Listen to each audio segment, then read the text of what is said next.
സലഫിസമാണ് അടിസ്ഥാനപരമായി തീവ്ര സ്വഭാവമുള്ള ഇസ്ലാം, പ്യൂരിറ്റനിസം എന്ന് പറഞ്ഞപ്പം IS അടക്കമുള്ളത് ഈ സലഫി ധാരയാണെന്നൊക്കെ ഉള്ള ഒരു ആ ഖുർആൻ വായിച്ച ഇവിടെ സെലഫികൾ ഉണ്ടാവില്ല, സെലഫികൾക്ക് ഗ്രൂപ്പുകൾ ഉണ്ടാവില്ല. ഉസ്മാനെ കൊന്നത് അലിയാണ്.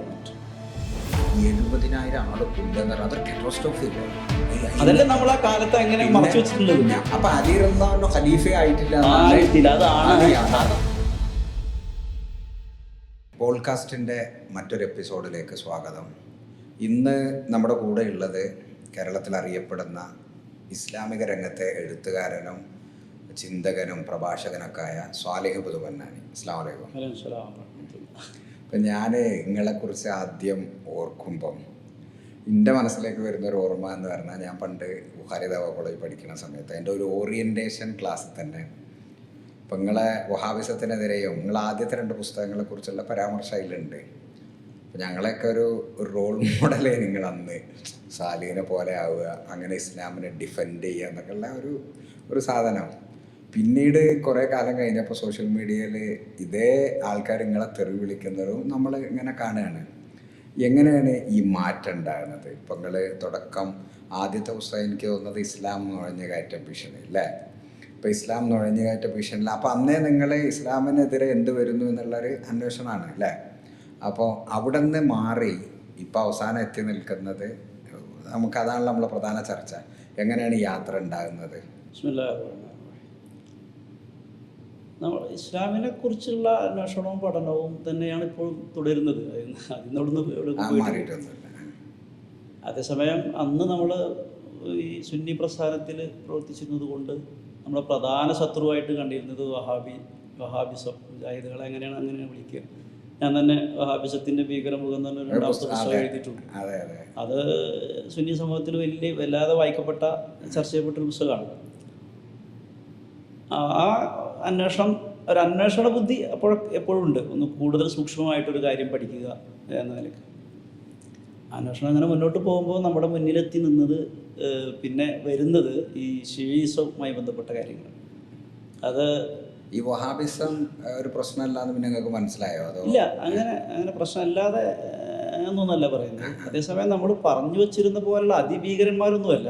കുറേ കാര്യങ്ങൾ അവർക്ക് ചെയ്യാനുണ്ട്, നിർവഹിക്കാനുണ്ട്. അവരും ഈ അപ്പം നുഴഞ്ഞുകയറ്റം എന്നുള്ളടത്ത് നിങ്ങൾ പോയി അല്ല, നുഴഞ്ഞുകയറ്റം എന്ന് പറയുന്ന സംഭവം അതിൻ്റെ ഒരു ഭാഗം ഒരു പക്ഷേ തിരുത്തേണ്ടതുണ്ട്. അതായത് ഈ ബ്രിട്ടീഷ് ചാരൻ ഹംഫർ ആണ് ഈ വഹാബിസം ഉണ്ടാക്കിയത്. മുഹമ്മദ് ബിൻ അബ്ദുൽ വഹാബിനെ ഈ മേഖലയിലേക്ക് കൊണ്ടുവന്നതെന്നൊക്കെ പറഞ്ഞുകൊണ്ടുള്ള ഒരു പുസ്തകത്തിൻ്റെ വായനയുടെ പശ്ചാത്തലത്തിലാണ് അന്ന് അങ്ങനെയൊക്കെ നമ്മൾ ചിന്തിച്ചിരുന്നത്. പക്ഷെ അദ്ദേഹം ഒരു സ്വാഭാവികമായ ഇസ്ലാമിക സമൂഹത്തിൽ വരുന്ന ഒരു പണ്ഡിതൻ, ഒരു നവോത്ഥാന ശബ്ദം എന്ന നിലക്ക് മാത്രമാണ് നമുക്ക് പിന്നീട് മനസ്സിലാകുന്നത്. പിന്നെ ഈ പുസ്തകങ്ങളൊക്കെ വന്നത് ഒരു ഇറാനി മെയ്ഡാണ് എന്ന് നമുക്ക് പിന്നീട് കൂടുതൽ മുന്നോട്ട് പോയപ്പോൾ മനസ്സിലാവുന്നു. അതൊരു ആ ആള് ചരിത്രപരമായ അങ്ങനെ ഒരു വ്യക്തി ഒരു ബ്രിട്ടീഷ് ഉദ്യോഗസ്ഥനായിട്ടുണ്ടായിരുന്നു എന്നുള്ളത് തെളിയിക്കപ്പെട്ടിട്ടില്ല. ലോറൻസ് ഓഫ് അറേബ്യ ഒക്കെ അദ്ദേഹം കൃത്യമായും ഒരു ഉദ്യോഗസ്ഥനാണ്. അയാളുടെ സ്വാധീനം അത് വളരെ കഴിഞ്ഞാണ്. അതല്ല, അവിടുത്തെ ഭരണകൂടത്തിലുണ്ടായിരുന്നില്ലേ? ഇല്ലില്ല, മുഹമ്മദ് ബിൻ അബ്ദുൽ വഹാബിന്റെ കാര്യം ഇപ്പൊ സൗദി ഭരണത്തിലുണ്ട്. ലോറൻസിന് പങ്കുണ്ട്. കാരണം അദ്ദേഹം ബ്രിട്ടീഷുകാർക്ക് വേണ്ടി പണിയെടുത്തിരുന്ന ആളാണ്. ഷെരീഫ് ഹുസൈനെയും ഇപ്പോൾ കിങ് അബ്ദുൽ അസീസിനെയും ഒക്കെ മാറി മാറി ബന്ധപ്പെടുകയും ബ്രിട്ടീഷ് താല്പര്യങ്ങൾക്കനുസരിച്ച് അവരെ ഡ്രൈവ് ചെയ്യുകയും ചെയ്തിട്ടുണ്ട്. അത് സംശയമൊന്നുമില്ല. അദ്ദേഹം ചരിത്രപുരുഷനാണ്. പിന്നെ എന്താ പറയുക, ഒരുപാട് ഗ്രന്ഥങ്ങൾ എഴുതിയ ആളാണ്. അദ്ദേഹത്തിന് ഹംഫർ എന്നുള്ള സാധനം ഒരു കൃത്രിമ ബുക്കാണ്, ഒരു കൃത്രിമ കഥാപാത്രമാണ്. അതാണ്, അത് എവിടുന്ന് വന്നു എന്നുള്ളത് തന്നെ അജ്ഞാതമാണ്. മലയാളത്തിലുണ്ട്. നമ്മുടെ ആ മലയാളത്തിൽ ട്രാൻസ്ലേറ്റ് ചെയ്ത നിസാമി ഉണ്ട്, ഉസ്മാൻ നിസാമി, നമ്മുടെ കക്കാട് മുഹമ്മദ് വൈസിയുടെ അനുജൻ. അദ്ദേഹം ഇപ്പോൾ സലഫിയാണ്. ആ പുസ്തകം എഴുതിയ ആൾ ഇപ്പോൾ സലഫി ഒരു ഖത്തീബൊക്കെ ആയിട്ട് ഇവിടെ കണ്ണൂരോടെ വർക്ക് ചെയ്യുന്നുണ്ട്. അപ്പോൾ ഈ ഷിയായിസുമായി ബന്ധപ്പെട്ടുള്ള അന്വേഷണം വരുന്നത് നമ്മുടെ ഇവിടെ സിമിയുടെ പ്രവർത്തനം, അതുപോലെ അരീക്കോട് കേന്ദ്രീകരിച്ചുള്ള ഒരു ഇസ്ലാമിക് ഫൗണ്ടേഷൻ പ്രസ് എന്നിട്ട് 2 പ്രവർത്തനം, അതർ ബുക്സ് കോഴിക്കോട്, ഇതിനൊക്കെ ബന്ധപ്പെട്ടുള്ള അവരുടെ പുസ്തകങ്ങളും പ്രവർത്തനങ്ങളും മറ്റൊക്കെ വായിക്കാനും അന്വേഷിക്കാനൊക്കെ തുടങ്ങിയപ്പോഴാണ് അതിൽ നിന്നാണ് ഒരു ഷിയിസം ഇവിടെ പ്രചരിക്കുന്നു എന്ന ഒരു തിരിച്ചറിവുണ്ടായത്. അല്ല, അപ്പോൾ ഷിയായിസം ഇവിടെ പ്രചരിക്കുന്നു എന്ന് നിങ്ങൾ സീരിയസ് ആയിട്ട് മനസ്സിലാക്കി? തീർച്ചയായും. അപ്പോൾ അങ്ങനെ ഒരു സീരിയസ് അത് ഡിസ്കോഴ്സ് പല നമ്മുടെ നേതാക്കന്മാരൊക്കെ പലപ്പോഴും അറിയിച്ചിട്ടുണ്ട്, നമ്മൾ സുന്നി ഗ്രന്ഥങ്ങളിൽ എഴുതിയിട്ടുണ്ട്, പലതവണ പലപ്പോഴും അവരെ അറിയിക്കാൻ ശ്രമിച്ചിട്ടുണ്ട്. പക്ഷെ അവർ മനസ്സിലാക്കിയതുപോലെ ഒരു വേള അത് എൻ്റെ ഒരു ആദ്യകാലത്തെ ഒരു ആരോപണം മാത്രമാണ് എന്നാണ് അവർ പറഞ്ഞത്. ഇപ്പം അങ്ങനെയല്ല. ഇപ്പോൾ ഒരു 10 വർഷം പിന്നിട്ടപ്പോൾ അവർ വളരെ സീരിയസ് ആയിട്ട് കാര്യം ഇവിടെ ഉണ്ട്. നേർക്ക് നേരെ ഇറാനി ഫണ്ടോടുകൂടെ പ്രവർത്തിക്കുന്നവരുണ്ട്, ഈ ത്വരീഖത്ത് വഴികളിലൂടെ പ്രവർത്തിക്കുന്നവരുണ്ട് എന്ന് മനസ്സിലാക്കുകയും ഇപ്പോൾ കഴിഞ്ഞ ദിവസം പോലും അവരുടെ പണ്ഡിതന്മാർക്ക് വേണ്ടിയുള്ള ഒരു വലിയ ചർച്ചയൊക്കെ ഈ വെണ്ണക്കോട് ഫൈസിൻ്റെ സ്ഥാപനത്തിൽ നടക്കുകയുണ്ടായിട്ടുണ്ട്. അപ്പോൾ അവിടെ ഒരു കാര്യം മനസ്സിലാക്കി പഠിക്കാൻ തുടങ്ങിയിട്ടുണ്ട്. അല്ല, അപ്പോൾ ഇറാനി ഫണ്ടൊക്കെ വന്ന് ഇവിടെ ഷിയിസം പ്രചരിക്കുന്നുണ്ട് നിങ്ങൾ ഇപ്പോൾ അത് അരീക്കോട് പ്രസ് ഉണ്ടാകുന്നത് 79-ലെ വിപ്ലവത്തിൻ്റെ ഒരു ആവേശത്തിലല്ല, അല്ലാതെ ഒരു വളരെ സീരിയസ് ആയിട്ട് ഷിയ അധിനിവേശ മുസ്ലിം കമ്മ്യൂണിറ്റിയിൽ ഉണ്ടെങ്കിൽ അതിൻ്റെ ഒരു ഇമ്പാക്റ്റ് ഒക്കെ ഇപ്പോൾ ഉണ്ടോ? ശരിക്കും ഈ മുആവിയ ഈ സംഭവങ്ങളല്ലാതെ, നമ്മളിപ്പോൾ പറയാൻ പോകുന്ന സംഭവങ്ങളല്ലാതെ എന്ത് ഷിയ സ്വാധീനമാണ് കേരളത്തിലെ മുസ്ലിംകളിൽ നിങ്ങൾ കണ്ടത്? അല്ല, അങ്ങനെ എല്ലാവരും ഷിയായി എന്ന നിലക്കല്ല. അതിൻ്റെ പശ്ചാത്തലം ഇത് കാലങ്ങളെടുത്ത ഒരു ആദർശം പെട്ടെന്ന് മാറ്റാനും പ്രചരിപ്പിക്കാനും കഴിയുള്ളൂ. ഇപ്പോൾ 79 കാലഘട്ടത്തിൽ, അല്ലെങ്കിൽ ഇറാൻ വിപ്ലവം നടക്കുന്ന കാലഘട്ടത്തിൽ ഉണ്ടായിരുന്ന ഒരു വായനയല്ല ഇന്ന് മൊത്തത്തിൽ ഇസ്ലാമിൻ്റെ എല്ലാ ഭാഗവും, പ്രത്യേകിച്ചും ജമാഅത്ത് ഇസ്ലാമിയുടെ പശ്ചാത്തലത്തിലുള്ളവർ അങ്ങനെ ആ മേഖലയിൽ ഉള്ള ഒരു വിപ്ലവം രാഷ്ട്രീയ ഇസ്ലാമിനേക്ക് മുന്നോട്ട് വെക്കുന്ന അവർക്കിടയിലൊക്കെ തീർത്തും മാറിയത് ഇവരുടെ പ്രവർത്തനം കൊണ്ടാണ്. അതിനൊരു ലോക കാരണം കൂടി ഇല്ലേ? ഇപ്പം നമ്മളീ പറയുന്ന സലഫി കൺട്രികളൊക്കെ സാമ്രാജ്യത്വ ദാസന്മാരായി നിൽക്കുകയും ഇപ്പം ഇറാൻ വളരെ ശക്തമായ സാമ്രാജ്യത്വ വിരുദ്ധ സ്റ്റാൻഡ് എടുക്കുകയും ചെയ്യുമ്പോൾ മുസ്ലിം വേൾഡിൽ ഒരു ഇറാൻ സിമ്പതി ഉണ്ടായിട്ടുണ്ട്. ഇറാനെ രാഷ്ട്രീയമായിട്ട് പിന്തുണക്കുന്നതിന് നമുക്ക് യാതൊരു എതിർപ്പുമില്ല. പക്ഷേ ഇറാൻ രാഷ്ട്രീയമായിട്ട് വളരുക എന്നതിനേക്കാളേറെ അവരുടെ ഐഡിയോളജി, അവരുടെ ഷിയിസം ലോകത്ത് പ്രചരിപ്പിക്കുക എന്നുള്ളത് തന്നെയാണ് അടിസ്ഥാനപരമായ ഒരു താല്പര്യം. അതുകൊണ്ടാണല്ലോ ഈ സുന്നി സമൂഹങ്ങൾ, പല സുന്നി സിറ്റികളും പല രാജ്യങ്ങളും ഇപ്പോൾ അവർ സ്വന്തമാക്കിയതും ഷീവൽക്കരണവും നടക്കുകയും ചെയ്തു. കേവലം അമേരിക്കയ്ക്ക് എതിരെ നിൽക്കുന്ന ഒരു രാജ്യം എന്ന രീതിയിലല്ല, അവിടെ മുഴുവനും ഷിയവൽക്കരണം നടക്കുന്നു. സുന്നികളെ സിറിയയിൽ എത്ര കാലം അതെ, എങ്ങനെ ബഷാറിനെ ആരാണ് വെക്കുന്നതും സഹായിക്കുന്നതും ഒക്കെ? ബഷാറിനെ സഹായിച്ച് മുഴുവൻ ഇറാനാണ്. ഇറാൻ വന്നതിന് ശേഷമാണ് ബഷാർ ആകുന്നത്. അതേപോലെ തന്നെ ലെബനാൻ നോക്കിയാൽ, ജോർദാനിൽ നല്ല ശക്തിയാണ്. ഇങ്ങനെ യമനിൽ, ഇങ്ങനെ വിവിധ രാജ്യങ്ങളിലേക്ക് നോക്കിയാൽ അവിടെയൊക്കെ ഈ 79-ന് ശേഷം, അതായത് 80-ൽ ഹുമൈനി അധികാരത്തിൽ വന്നതിന് ശേഷം എല്ലാ മുസ്ലിം രാജ്യങ്ങളിലേക്ക് നോക്കിയാലും അവിടുത്തെ ചർച്ചയുടെ സ്വഭാവമേ മാറി. എൻ്റെ മൊത്തത്തിൽ നേരത്തെയുള്ള ഡിസ്കോഴ്സിൻ്റെ സ്വഭാവം മാറുന്നുണ്ട്. അത് നമ്മൾ കാണുന്നുണ്ട്. അപ്പം അതിൽ അങ്ങനെയാണെങ്കിൽ കേരളത്തിൽ ഒരു 10 ഷിയാക്കൾ ഉണ്ടാണ്ട്. 10 ഷിയാക്കളുണ്ട്. 10 ഇപ്പം നിങ്ങളൊരു നമുക്ക് അന്നായിക്കോട്ടെ 100 ഷിയാക്കൾ ഇല്ലല്ലോ. 100 ഷിയാക്കൾ ഉണ്ടാകാതിരിക്കുന്നത് ശക്തമായിട്ട് ഇവിടുത്തെ സലഫി പ്രസ്ഥാനത്തിൻ്റെയും അല്ലെങ്കിൽ അതേപോലെയുള്ള ഷീ വിരുദ്ധ സമര മുന്നണിയുടെ ഒക്കെയാണെന്നാണ് എൻ്റെ അഭിപ്രായത്തിൽ. ഒരു ഇപ്പോഴും പരസ്യമായിട്ട് പറയാൻ മടിക്കുന്നില്ലേ? ഇപ്പോൾ 10 പേര് തന്നെ, ഈ 10 പേര് പോലും ഞങ്ങൾ ഷിയയാണ് എന്ന് തുറന്ന് പറയാൻ മടിക്കുകയാണ്. ഈ നമ്മുടെ ചില ഒറ്റപ്പെട്ട ആളുകളല്ലാതെ അവർക്ക് ധൈര്യമില്ല. നാസർഖാനെ പോലെയുള്ള ചില ആളുകൾ, നാസർഖാനെ പിന്നെ ഒരു കുസൃതിയുടെ ഭാഗമായിട്ട് കൂടി പറയണം, എന്നാൽ ഞാൻ ഷിയ ആണ് എന്ന പോലെയുള്ള ഒരു വാശിപ്പുറത്ത് പറയുന്നത്. അഹമ്മദിയ മുസ്ലിങ്ങൾക്ക് കേരളത്തിൽ 50 പള്ളിയുണ്ട്. പിന്നെ സലഫി ഗ്രൂപ്പുകൾക്ക് ഇഷ്ടംപോലെ പള്ളിയുണ്ട്. ജമാഅത്തെ ഇസ്ലാമിക്ക് വന്നു. ഇനിയിപ്പോൾ അവരോടി വന്നാൽ ഇപ്പം എന്താ പ്രശ്നം? എന്തിനാണ് അതിനങ്ങനെ ഒരു പോത്താമ്പിയാണ്? പ്രശ്നമൊന്നുമില്ല. നമ്മളത് അവരൊരു മറ്റു സംഘടനകളിൽ നിന്ന് വ്യത്യസ്തമായ ഒരു ഭീകര സ്വഭാവം അവർക്ക് ഉണ്ട് എന്നുള്ളതാണ്. അപ്പോൾ ഏറ്റവും കൂടുതലുള്ള സലഫി ഗ്രൂപ്പുകൾ അല്ല, അന്ന് ചരിത്രം മനസ്സിലാക്കിയ നമ്മൾ ഏതാണ്ട് ഒരു 14 ഭീകര സ്വഭാവം എന്ന് പറഞ്ഞാൽ നമുക്ക് അതായത് ഭീകര സ്വഭാവം എന്ന് പറഞ്ഞാൽ ഇവർ ഇപ്പോൾ സലഫികളായാലും മറ്റു സംഘടനകളായാലും ഒക്കെ മറ്റു മുസ്ലിംകളെ കാണുന്ന രീതിയിലല്ല ഈ ഷിയിസം കാണുന്നത്. അത് ഇതിൻ്റെ അടിസ്ഥാന പ്രമാണത്തെ തന്നെ ഇല്ലാതാക്കുകയാണ്. ഇപ്പോൾ സലഫികൾ തന്നെ എന്തെങ്കിലും ആശയ സംവാദങ്ങൾക്കിടയിൽ നിങ്ങളുടെ അഭിപ്രായം ശരിയല്ല, അത് ഇസ്ലാമികമല്ല എന്നൊക്കെ പറഞ്ഞേക്കാം. പക്ഷേ ഈ ഷിയായിസം ചെയ്യുന്നത് അങ്ങനെയല്ല.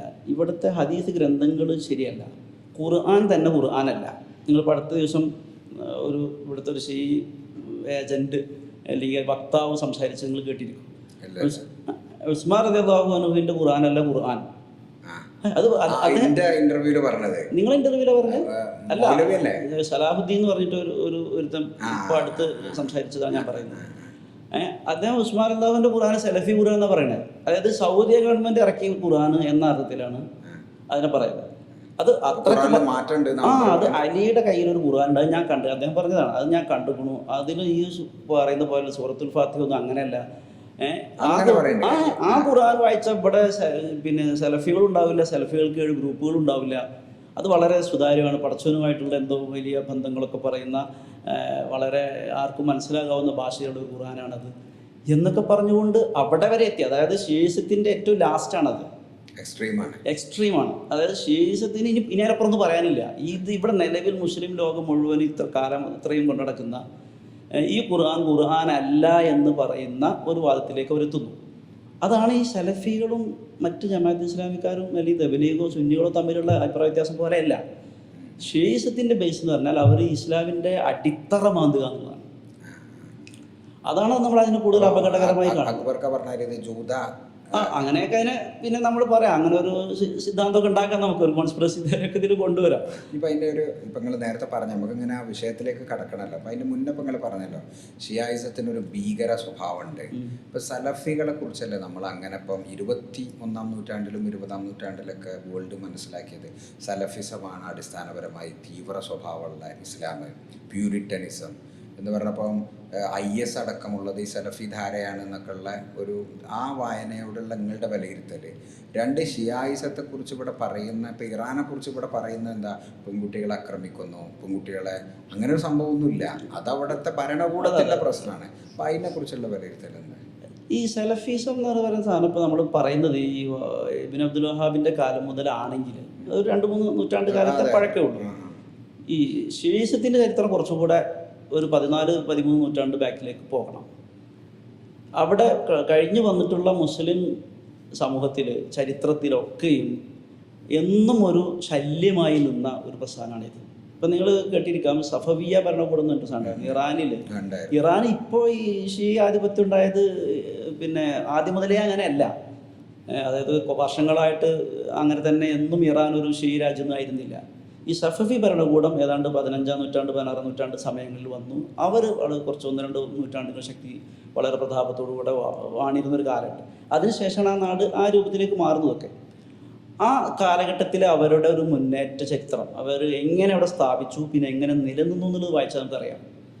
വളരെ ക്രൂരായിട്ടായിരുന്നു. എല്ലാ മുസ്ലിം രാജ്യങ്ങളിലും ഇതേപോലെ ഉസ്മാനിയ ഖിലാഫത്തായാലും അബ്ബാസിയ ഖിലാഫത്തായാലും നേരത്തെ ഉമവികളാണുള്ള കാലത്തായാലും എന്നും ഇവർ അധികാരത്തിന് വേണ്ടിയുള്ള ഒരു ഒരു കലാപം എപ്പോഴും നടത്തിക്കൊണ്ടിരുന്നു. അധികാരമാണ് ഇതിൻ്റെ ബേസ്. ഏതെങ്കിലും ചെറിയ ചെറിയ ആദർശ പ്രശ്നങ്ങളല്ല, അധികാരത്തിലെത്താൻ വേണ്ടി. അതിൻ്റെ കാരണം എന്ന് വെച്ചാൽ ഷീസത്തിൻ്റെ മർമ്മം അലിക്കും കുടുംബത്തിനുമാണ് അധികാരം എന്നതാണ്.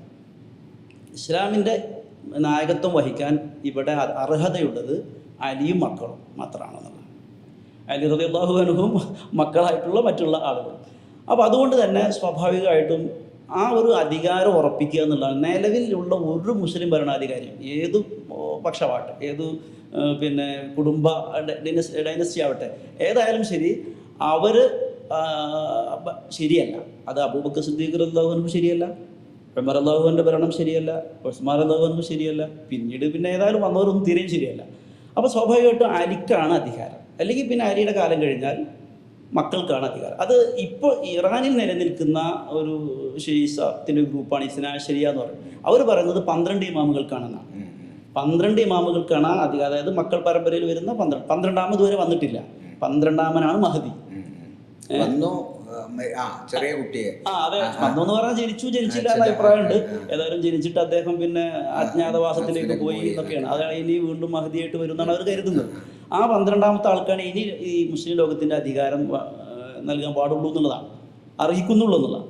അപ്പോൾ അതുകൊണ്ട് തന്നെ സ്വാഭാവികമായിട്ട് ഇതിന് സമ്മതിക്കാത്ത എല്ലാ ഭരണകൂടവും അവർ എന്നു മുതൽ ശക്തി പ്രാപിച്ചുവോ അന്നു മുതൽ ഇവർക്കെതിരെയുള്ള സമരങ്ങളാണ്. ഏതെങ്കിലും പള്ളി ഭരണത്തിന് വേണ്ടിയോ അല്ലെങ്കിൽ ഏതെങ്കിലും ഒരു ആദർശത്തിൻ്റെ പ്രശ്നത്തിലോ അല്ല.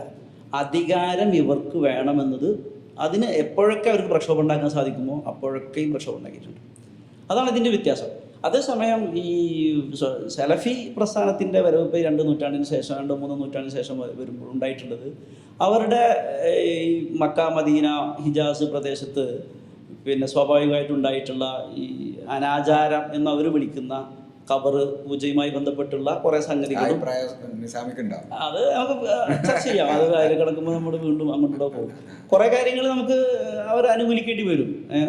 അതായത് വളരെ മോശമായ രീതിയിൽ നമ്മൾ സ്വാഭാവികമായിട്ടും ഒരു ഇസ്ലാമിൻ്റെ ഒരു പരിശുദ്ധി എന്ന് പറഞ്ഞത് ഏകദൈവ വിശ്വാസമാണല്ലോ. അപ്പോൾ അതിൽ നിന്ന് മാറിയിട്ട് മറ്റൊരു സംസ്കാരത്തിൻ്റെ അതിലേക്ക് കൃത്യമായ ഒരു അനുരണനം ഉണ്ട് എന്ന് തോന്നിപ്പിക്കുന്ന കുറേ കാര്യങ്ങൾ കാണുന്നുണ്ട്. അപ്പോൾ അതിനോടുള്ള അവരുടെ വിയോജിപ്പിനെ നമ്മൾ ഒരു വേള അല്ലെങ്കിൽ ഒരു നല്ല പക്ഷം നമ്മൾ പിന്തുണക്കേണ്ടി വരും.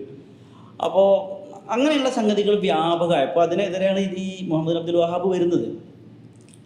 അദ്ദേഹം വരുന്നത് തന്നെ അടിസ്ഥാനപരമായി ഈ ഒരു വിഷയത്തിനെ ആസ്പദമാക്കിക്കൊണ്ടാണ്. അപ്പോൾ അത് സ്വാഭാവികമായിട്ടും അദ്ദേഹം പറയാൻ തുടങ്ങിയപ്പോൾ ജനങ്ങളുടെ ഭാഗത്ത് നിന്ന് എതിർപ്പുണ്ടായി. അയാൾ മെല്ലെ ശക്തി പ്രാപിച്ചു. പിന്നീട് അന്നത്തെ നാട്ടുരാജാക്കന്മാർ ഇവരെ അടിച്ചൊതുക്കാൻ ശ്രമിച്ചപ്പോൾ സ്വാഭാവികമായും അവരും തിരിച്ച് ആക്രമണം നടത്തി.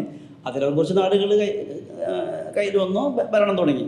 അങ്ങനെയല്ലാതെ ഭരണകൂടം അവരെ ഒരു ഭരണം സ്ഥാപിക്കുക എന്നത് വഹാബിസത്തിൻ്റെ ലക്ഷ്യമല്ല. അവർക്ക് ഭരണകൂടങ്ങൾ എതിരായപ്പോൾ, ഇപ്പം നമ്മുടെ ഈജിപ്തിലെ മുഹമ്മദ് അലി പാഷയൊക്കെ ലാസ്റ്റ് ഉസ്മാനിയ ഖിലാഫത്തിൻ്റെ സഹായത്തോടുകൂടെ സൗദിക്കെതിരെ ആദ്യകാല വഹാബി ഭരണകൂടത്തിനെതിരെ ശക്തമായ സമരം മുന്നിട്ട് നടത്തിയിട്ടുണ്ട്.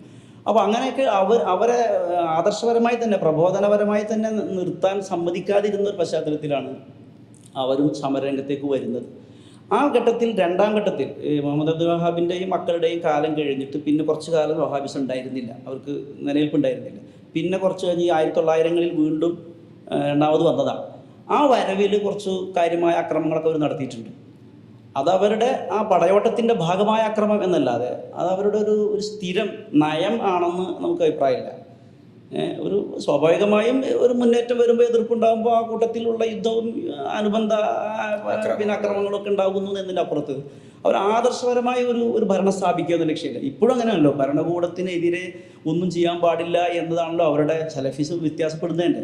ഷിയീസവും വഹാബി സലഫിസവും തമ്മിലുള്ള അടിസ്ഥാനപരമായ ഒരു വ്യത്യാസം എന്താണെന്ന് വെച്ചാൽ, ഭരണകൂടം എന്ത് പറയുന്നു, അവർ പ്രത്യക്ഷത്തിൽ ശക്തമായ ഭാഷയിൽ തൗഹീദിന് വിരുദ്ധമായ ഇസ്ലാം വിരുദ്ധമായ കാര്യങ്ങൾ അടിച്ചേൽപ്പിക്കാത്തിടത്തോളം കാലം ഭരണകൂടം എന്ത് പറയുമ്പോഴും അതിന് ഒപ്പം നിൽക്കണമെന്നാണ്. ഫിത്തന ഉണ്ടാക്കരുതെന്നാണ് സലഫി നിലപാട്. അതാണ് നമ്മൾ ഈ അറബി രാജാക്കന്മാരുടെ നിലപാടിനെ നമ്മൾ പലപ്പോഴും ഒരു ഭീരുത്വമാണ്, അല്ലെങ്കിൽ അവിടെ എന്തുകൊണ്ട് വിപ്ലവം നടക്കുന്നില്ല എന്നൊക്കെ നമ്മൾ പറയുന്നതിൻ്റെ ചോദിക്കുന്നത്. അത് അവരുടെ നിലപാടാണ്.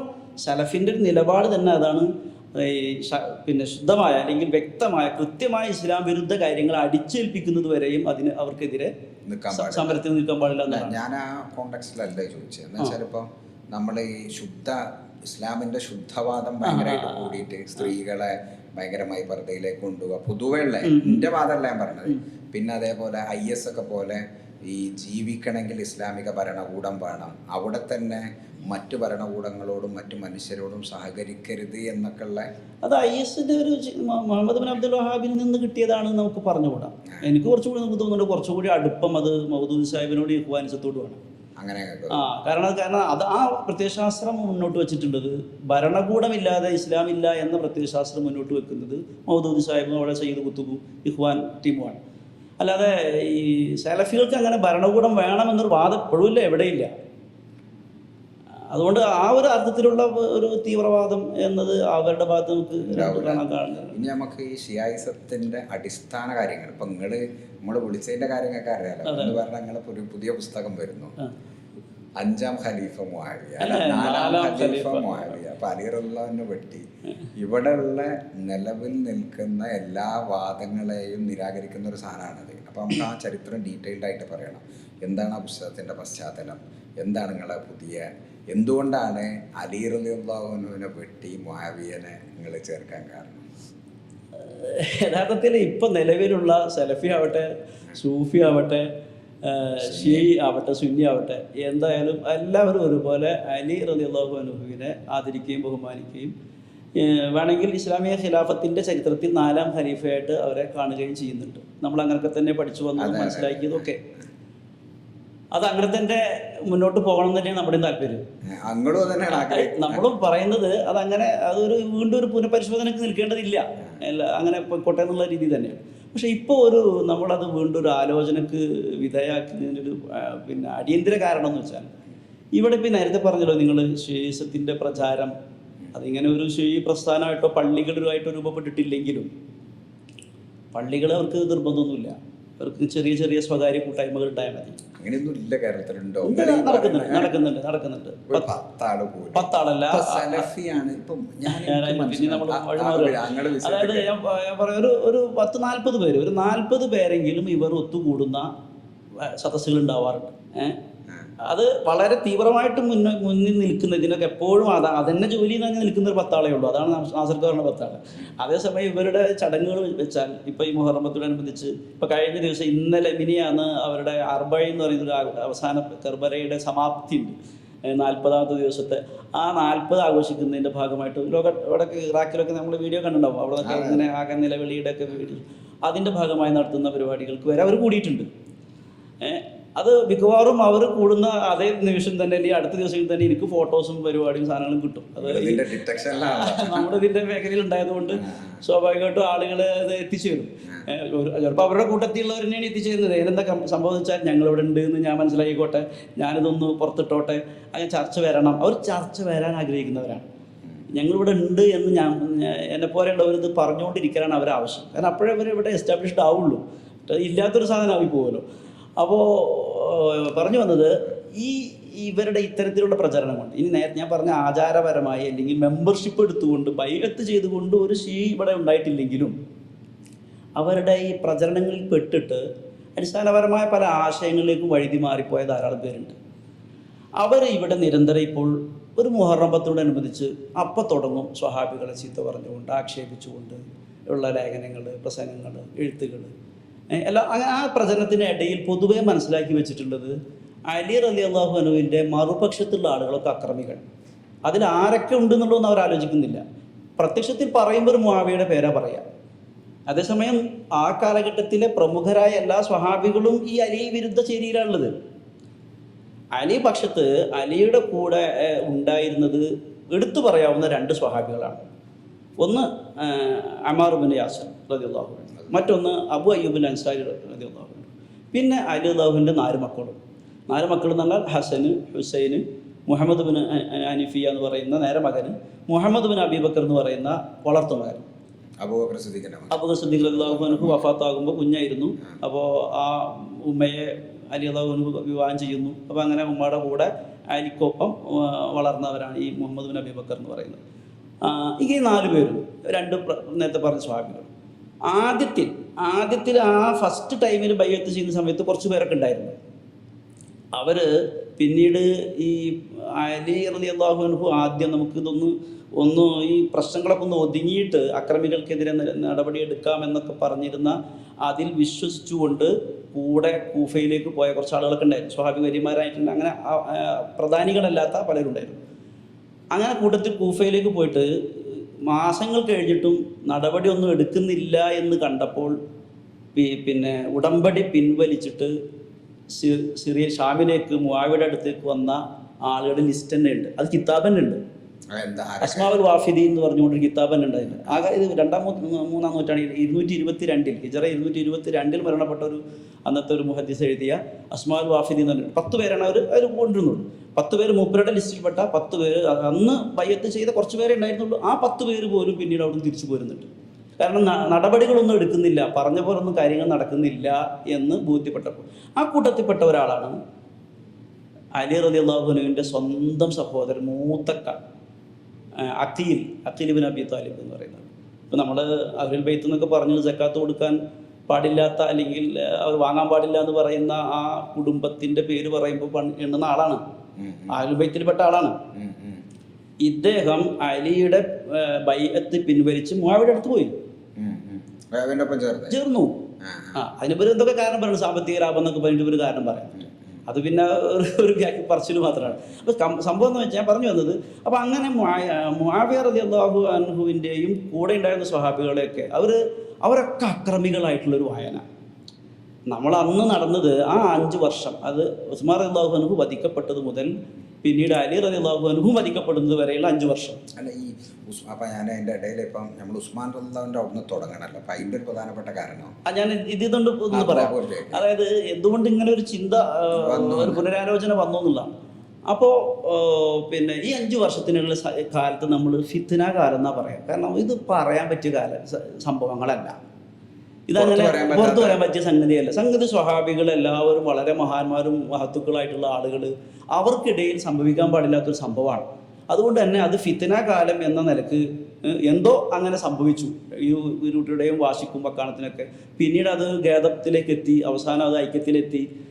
പിന്നെ അപ്പോഴൊക്കെ അലി അള്ളാഹു കൊല്ലപ്പെടുകയും ചെയ്തു. അതങ്ങനെ അവസാനിച്ചു. പിന്നെ ആ കഥ വീണ്ടും പറയേണ്ടതില്ലല്ലോ എന്നതാണ്, പറയേണ്ടതില്ല എന്നാണ് മുസ്ലിം ലോകം പൊതുവെ തീരുമാനിച്ചിട്ടുള്ളത്. നമ്മൾ അതിൽ നിന്ന് ഇടപെടേണ്ട, വീണ്ടും പിന്നെ കുത്തിപ്പൊട്ടിക്കേണ്ടതില്ല എന്നുള്ളവർക്ക്. പക്ഷേ ഈ സംഭവത്തിൽ ഇപ്പുറത്ത് അലി റളിയല്ലാഹുവിന് എതിരെ നിൽക്കുന്ന ആളുകളെ മുഴുവൻ അക്രമികളാക്കിയിട്ടുള്ള ചിത്രീകരണമാണ് ഇപ്പോൾ നടക്കുന്നത് മുഴുവൻ. അപ്പോൾ സ്വാഭാവികമായിട്ടും ഇപ്പോൾ ഞാൻ ഈ തുടക്കം ഈ പുസ്തകത്തിലേക്ക് ഇറങ്ങിയ ഒരു സംഭവം എന്ന് വെച്ചാൽ, ഈ മുഹറം 10-നോടനുബന്ധിച്ചുള്ള ആ ഒരു അതിൻ്റെ വരുന്ന ഒരു ഷീ പ്രഭാഷകൻ്റെ പ്രസംഗം, ഒരു വീഡിയോ കണ്ടു. അതിൽ അദ്ദേഹം അഭിമാനിക്കുകയാണ് ഉസ്മാനെ കൊന്നത് അലിയാണ് എന്നിട്ട്. ഉസ്മാനെ കൊന്നത്, അതായത് അക്രമിയായ ഭരണാധികാരിയാണ് ഉസ്മാൻ.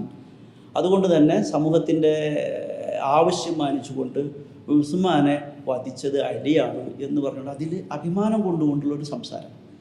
സത്യത്തിൽ അത് മുതലാണ് ഇപ്പോൾ ഇത് എഴുതണം എന്ന് കരുതിയത്. ഇതുവരെ നമ്മൾ മനസ്സിലാക്കി വെച്ച കാര്യങ്ങൾ ഇങ്ങനെ ഒന്നും പുറത്ത് പറയണ്ടല്ലോ എന്ന് കരുതി, അല്ലെങ്കിൽ അതൊന്നും ഇപ്പോൾ നമ്മൾ ചർച്ചയ്ക്ക് ആവശ്യമില്ലല്ലോ എന്ന് കരുതിയിരിക്കുന്നത്. അപ്പോൾ സ്വാഭാവികമായിട്ട് ഇത് പുറത്ത് വരണം. കാരണം ഇപ്പോൾ ഷിയാക്കൾക്ക് പ്രതിപക്ഷമില്ല. നമ്മൾ സുന്നി പ്രതിപക്ഷമെന്ന് വിചാരിക്കുമല്ല. സുന്നി എന്ന് പറയുന്ന ഇപ്പോഴത്തെ സലഫി ആവട്ടെ, മുജാഹിദാവട്ടെ, ജമാഅത്താവട്ടെ, സുന്നി എന്ന് പറയുന്നതും ഷീ എന്ന് പറഞ്ഞ വ്യത്യാസം മനസ്സിലായിരുന്നു. അതായത് സ്വഹാബത്തിനെ എൻ്റെ ഇജ്മാനെ അംഗീകരിക്കുന്നവരാണ് നമ്മൾ സുന്നി എന്ന് പറയുന്നത്, സ്വഹാബത്തിനെ അംഗീകരിക്കാത്തവരെയാണ് നമ്മൾ ഷീ എന്ന് പറയുന്നത്. അപ്പോൾ സ്വഹാബത്തിനെ അംഗീകരിക്കുക എന്ന് പറഞ്ഞുകൊണ്ട് ഉള്ള കൂട്ടത്തിൽ പല പാർട്ടികളായിട്ടുണ്ട്. പക്ഷേ അതൊക്കെ എല്ലാവരും ഇക്കാര്യത്തിൽ യോജിപ്പിലാണ്. അപ്പോൾ പിന്നെ ഇവിടെ സുന്നി പക്ഷത്തു നിന്നുള്ള ആളുകൾ യഥാർത്ഥത്തിൽ ഷീഖുകൾക്കുള്ള ഓപ്പോസിറ്റ് അല്ല. കാരണം അലി റളിയല്ലാഹു അൻഹുവിനെ ഒരു പരിധി വരെ ആദരിക്കുകയും ബഹുമാനിക്കുകയും അവരുടെ മഹത്വം അംഗീകരിച്ചു കൊടുക്കുകയും ചെയ്യുന്നവരാണ്. അപ്പോൾ ഇവർ അപ്പുറത്തുള്ളവരെ പഴി പറഞ്ഞാൽ തിരിച്ച് ഇങ്ങോട്ട് പഴി പറയാൻ പറ്റൂല നമുക്ക്. അവർ ആയിഷ റളിയല്ലാഹു അൻഹുവിനെ ചീത്ത പറഞ്ഞാൽ അലി തിരിച്ച് ചീത്ത പറയാൻ നമുക്ക് പറ്റില്ല. കാരണം നമ്മൾ ആദരിക്കുന്ന ബഹുമാനിക്കുന്ന ആളാണ് അലി റളിയല്ലാഹു അൻഹു. അപ്പോൾ സ്വാഭാവികമായിട്ട് ഇത് മുതലെടുത്തുകൊണ്ട് ഇവർ തെരുവിൽ നിന്ന് മാറുന്നില്ല. നമ്മളെ ചർച്ചയ്ക്ക് വേണ്ട പോണ്ട എന്ന് കരുതിയിരിക്കുമ്പോഴും ഇവരിങ്ങനെ എല്ലാവരെയും പഠിച്ചുകൊണ്ടിരിക്കും. ഒരു അലിക്ക് വേണ്ടി സംഭവിച്ചത് നിങ്ങൾ ആലോചിച്ച് നോക്കണം. ഞാൻ ഇപ്പോൾ ചിന്തിച്ചുകൊണ്ടിരിക്കുന്ന ഞാൻ പറയുന്നത്, അതായത് ഒന്നാമത്തെ ഖലീഫ അബൂബക്കർ റളിയല്ലാഹു അൻഹു പഴിക്കപ്പെടുന്നു. ആർക്ക് വേണ്ടി? എല്ലാവരും. രണ്ടാം ഖലീഫ ഉമർ റളിയല്ലാഹു അൻഹു ചീത്ത പറയുന്നു. എന്താ അതിൻ്റെ അടിസ്ഥാനം? അലിയുടെ അധികാരമാണ്. മൂന്നാം ഖലീഫ പഴിക്കപ്പെടുന്നു. ഉമ്മഹാത്തുൽ മുഅ്മിനീൻ മുഴുവനും ചീത്ത പറയപ്പെടുന്നു. അവരെ കേട്ടാൽ അറക്കുന്ന വാക്കുകൾ കൊണ്ട് ആക്ഷേപിക്കുന്നു. സ്വഹാബികളെ മുഴുവൻ തള്ളുന്നു. സ്വഹാബത്തിൻ്റെ മുഴുവൻ ജീവിതവും പ്രമാണമല്ല എന്ന് പറയുന്നു. നമുക്ക് നോക്കേണ്ടതില്ല എന്ന് പറയുന്നു. ആകെ അലിയുടെയും കുടുംബത്തിൻ്റെയും കാര്യം മാത്രം നോക്കിയാൽ അതാണ് ഇസ്ലാം എന്നിടത്തേക്ക് എത്തുന്നു. അവിടെ നിന്ന് പോയി പിന്നെ ഈ ഇവരുടെ പിൻഗാമികളായിട്ടുണ്ടായിരുന്നവരിലൂടെയാണ് എല്ലാ തരത്തിലുള്ള ചിന്താ വൈകല്യങ്ങളും ഉണ്ടാവുന്നത്. ആ ശിഷ്യന്മാരിലൂടെ ഇപ്പം മുഅ്തസിലത്ത്, അതേപോലെ ഈ കാടൻ സൂഫിസം, ഖവാരിജ് അടങ്ങുന്ന എല്ലാ സാധനം ഉണ്ടാവുന്നത് ഈ ശൃംഖല വഴിയാണ്. അലി കേന്ദ്രീകരിച്ചാണ് ഒക്കെ പെടുന്നത്.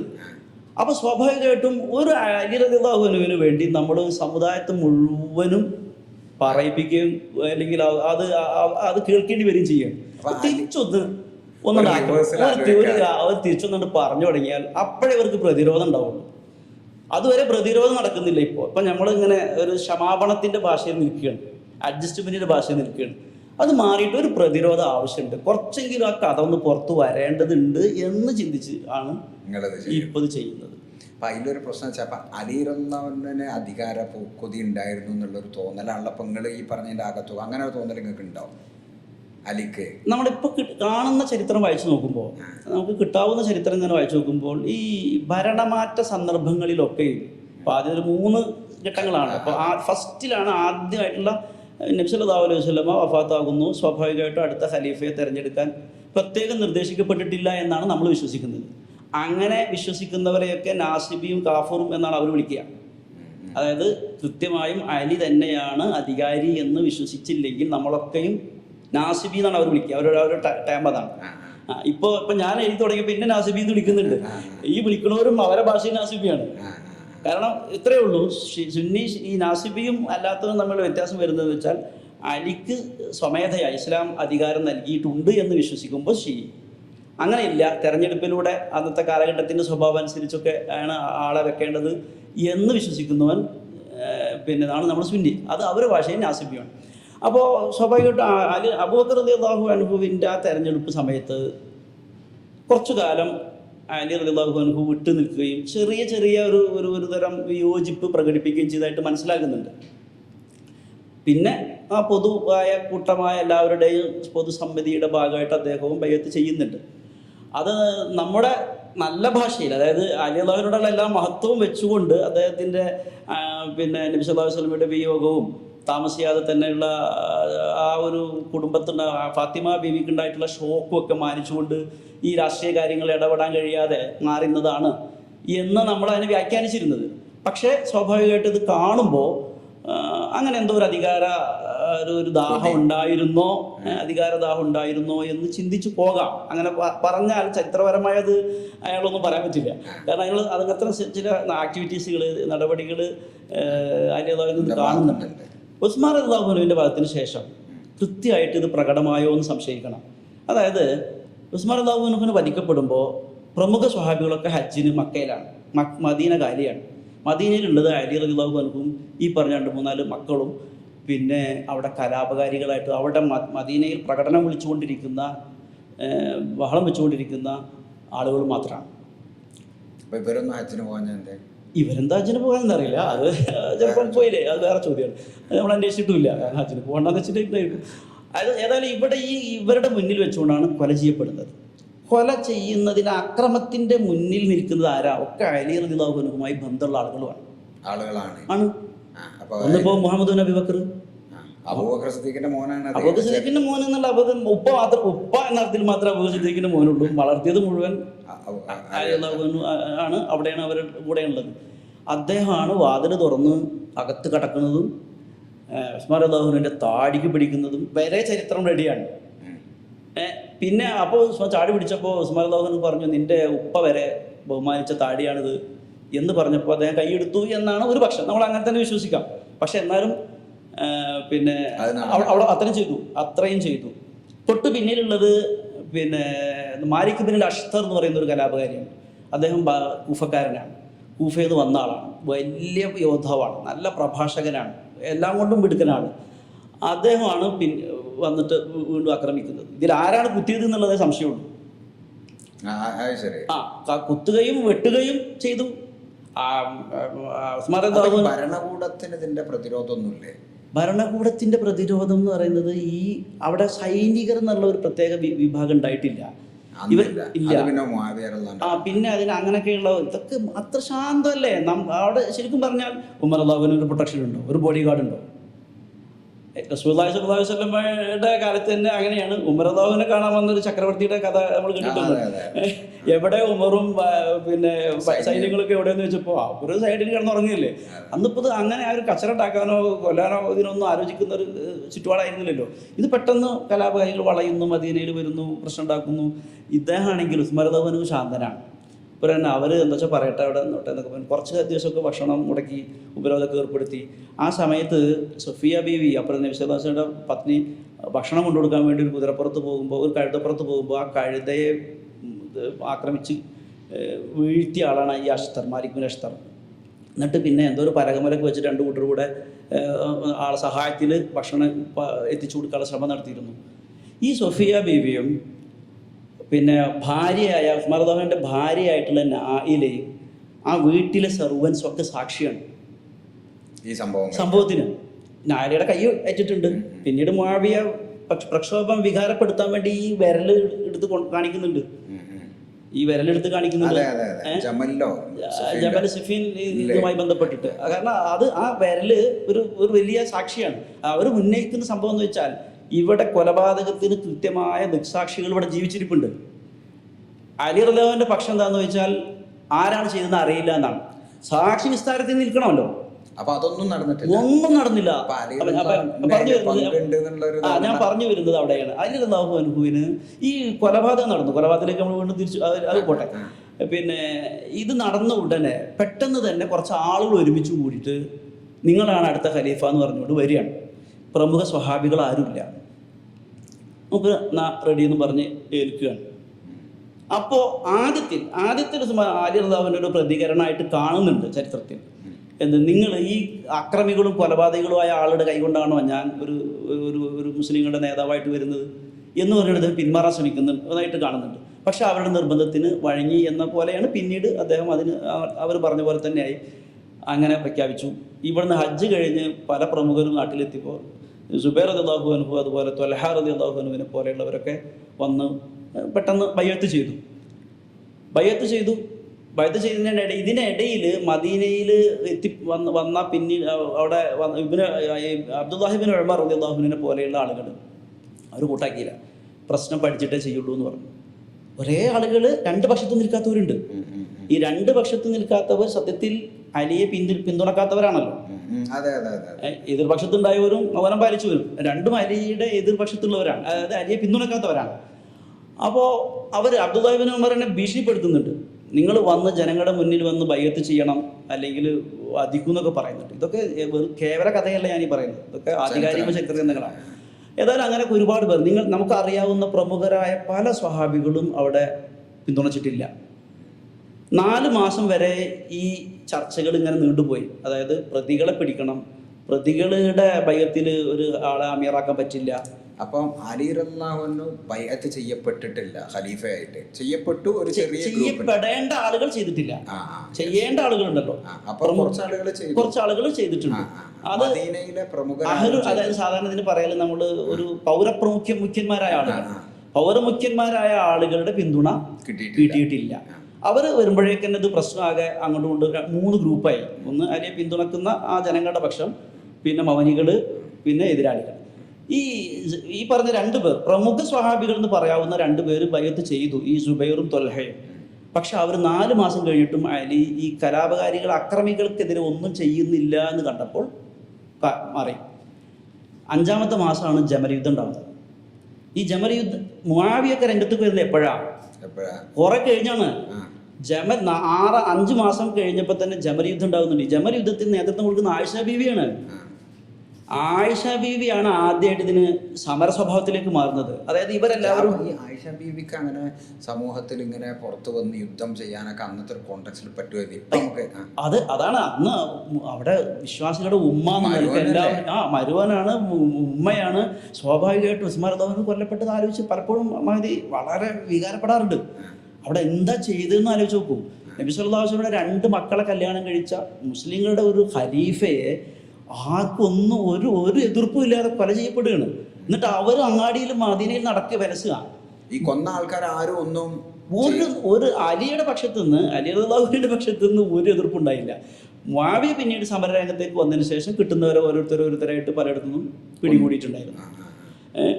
അതേസമയം ഈ മുഹമ്മദ് ബിൻ അബൂബക്കർ ഇല്ലേ, പുള്ളിയെ പിന്നീട് കൊന്നോ? അദ്ദേഹം പിന്നീട് ഈജിപ്തിൽ വെച്ച് കൊല്ലുന്നുണ്ട്. അത് മുആവിയയുടെ ഒരു സൈന്യാധിപനാണ് ചെയ്യുന്നത്. അപ്പൊ ഞാൻ അടുത്ത ചോദ്യം, അലി റളിയല്ലാഹു ഇവിടെ ഒരു പഴച്ചു എന്നല്ല, ഒരു അധികാരം വേഗം കിട്ടിയാൽ നന്നായിരുന്നു തോന്നൽ ഉണ്ടാക്കിയിട്ടുണ്ട്. അപ്പൊ ഇനി അടുത്തൊരു സംഗതി, ഇപ്പൊ ജമൽ യുദ്ധത്തില് എന്താ സംഭവിച്ചത്? ജമൽ യുദ്ധത്തിലാണോ ഖുർആൻ?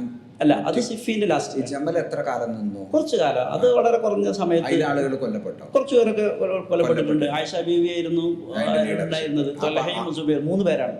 ആയിഷ ബീവി, ത്വൽഹയും സുബൈറും ആയിരുന്നു ജമൽ യുദ്ധത്തിന്റെ ലീഡേഴ്സ്. അത് അലി റളിയല്ലാഹുവിനായിട്ട് ഇവിടെ അലി റളിയല്ലാഹു ആയുധം എടുത്ത് ഇവർക്കെതിരെ പോരാടി. സൈന്യം പോരാടി എന്നല്ല, ഈ പറഞ്ഞ മുഹമ്മദ് നബി ബക്കർ ആയിഷ ബീവിയുടെ കൂടാരൊക്കെ വലിച്ചിട്ടു, തട്ടി പുറത്തിട്ടു. ഭയങ്കര പ്രശ്നമായത്. വളരെ അതാണ് സംഭവം. അത് പക്ഷം വന്നാ പിന്നെ എങ്ങനെയാണല്ലോ.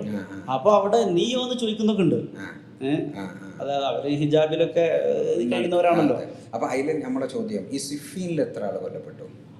70,000 വരെ ചരിത്രന്മാർ പറയുന്നു. ഈ കൊല്ലപ്പെടുന്നത് അപ്പുറം ഇപ്പുറമൊക്കെ സ്വഹാബികൾ, കുറച്ച് പേരൊക്കെ സ്വഹാബികളാണ്, പിന്നെ പിൻഗാമികളാണ്. അപ്പം ഈ ബദരീങ്ങളൊക്കെ ഉണ്ടാവില്ലേ? ബദരീങ്ങളിൽ പങ്കെടുത്തില്ല എന്നാണ് പ്രബല പക്ഷം. ഒരു അപ്പുറത്ത് ബദരീങ്ങളായിട്ടുള്ള അത് വെച്ചുകൊണ്ട് ഇപ്പുറത്ത് അലി വിരുദ്ധ ചേരി ഒരു കാര്യം പറയുന്നുണ്ട്, ആ ഒരു പരാമർശം വെച്ചിട്ട്. അതായത് സിഫീനിൽ ബദരീങ്ങളായിട്ട് ആരുമില്ല എന്ന പരാമർശം വെച്ചുകൊണ്ട് അലി ബദറിൽ പങ്കെടുത്തിട്ടില്ല. ബദരീങ്ങളുടെ സിഫീനിൽ ആരും ബദരീങ്ങൾ പങ്കെടുത്തിട്ടില്ല എന്നല്ലേ ചരിത്രകാരൻ പറയുന്നത്. അപ്പോ അലി അവിടെ പങ്കെടുത്തിട്ടുണ്ടല്ലോ.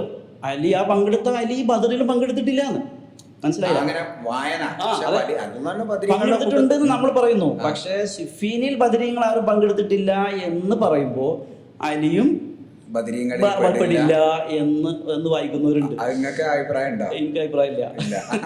അങ്ങനെ വായന ഉണ്ട്. അപ്പൊ ഈ സിഫീനില് 70,000 ആള് കൊല്ലുക അതൊരു കാറ്റസ്ട്രോഫി അല്ലേ? പറയാണ്ടോ? അതല്ലേ നമ്മൾ ആ കാലത്ത് എങ്ങനെ മറച്ചു വെച്ചിട്ടുള്ളത്.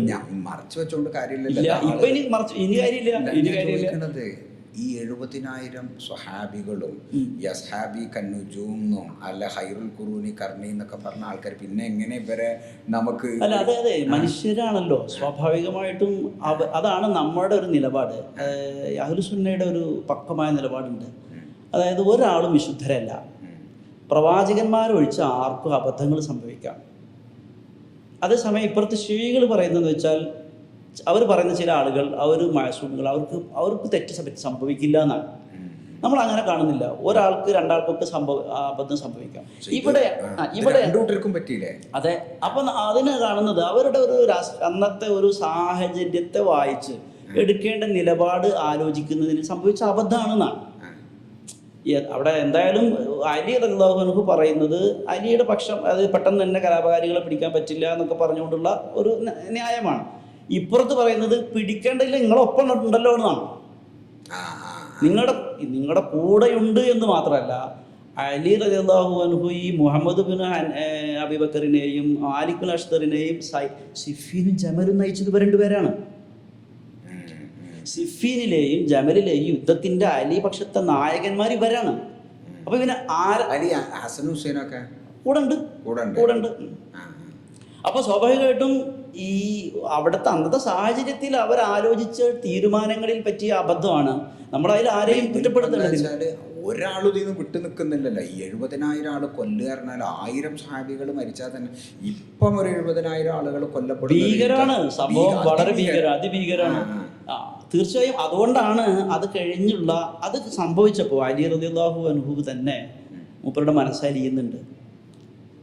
ഈ സ്വഹീഹുൽ ബുഖാരിയിൽ അവിടെ അലിയുടെ മനാഖിബ് പറയുമ്പോൾ, മഹത്വം പറയുന്ന ആ ഭാഗം വരുമ്പോൾ ലാസ്റ്റ് മൂപ്പർക്ക് സംഭവിച്ചിട്ടുള്ള ഒരു ഐക്യത്തിലേക്ക് മുസ്ലിം സമുദായം വരണം എന്ന് അദ്ദേഹം ചിന്തിക്കുന്നുണ്ട്. അതാണ് അവരുടെ പ്രത്യേകത. അതാണ് ഇതൊക്കെ ആണെങ്കിൽ പോലും ഇതിനിടയ്ക്ക് തന്നെ മുആവിയ നിങ്ങൾ തമ്മിലുള്ള സംഘടനത്തിന്റെ ബേസ് എന്താണെന്ന് ചോദിക്കേണ്ടത്. ഒറ്റ പ്രശ്നമുള്ളൂ, ഉസ്മാൻ റളിയല്ലാഹു അൻഹുവിന്റെ നീതി നടപ്പിലാക്കുക. അലിയോട് വിയോജിപ്പൊന്നുമില്ല.